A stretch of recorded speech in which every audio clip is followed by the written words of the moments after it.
Sinulit ng mga walang pasok ngayong araw ang unang holiday mula nang ideklara ang pagsisimula ng tag-init.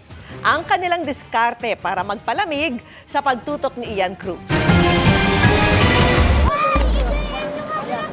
Kahit may mga basura malapit sa dalampasigan, hindi naawat sa paliligo ang mga batang ito kanina magtatanghali sa bahagi ng Manila Bay na tinatawag nilang Bulungan Resort. Hindi nila alintana ang dumi para lang maibsan ang init ng panahon ngayong walang pasok ang marami. Sa gitna ng dati ng pagbabawal ng paglalangoy roon dahil sa maruming tubig, sabi nila, nag-iingat naman sila para di makainom ng tubig. Kasi masarap maligo! Sobrang sarap! Kahit di na kami pumunta sa tunay na swimming pool, okay na to. Kaysa sa swimming, gagastos ka pa. Dito, libre na.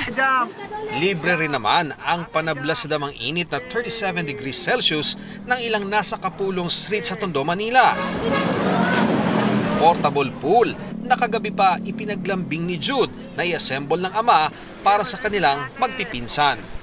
Sobrang init po ng panahon ngayon. Kaya naisip mo mag-swimming? Opo. Sa panahon po, sobrang init, ganyan. Kaya po napalatag po ng pool para po malis yung init sa katawan, tsaka yung init po ng panahon.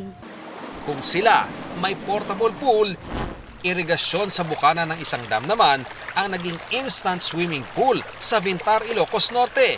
Bukod sa malamig na tubig, presko rin ang lugar dahil sa dami ng mga puno. Speaking of nature, dinayo rin ng mga gustong magpapawi ng init ng panahon ngayon ang Puyaw River sa San Nicolas, Pangasinan. May mga kubo rin na pwedeng rentahan at may hanging bridge na dagdag atraksyon. Sa Buwak, Marinduque naman, sinamantala rin ng mga bata ang holiday at mainit na sikat ng araw para maglibang naman sa dagat. Para sa GMA Integrated News, Ian Cruz, nakatutok, 24 Oras.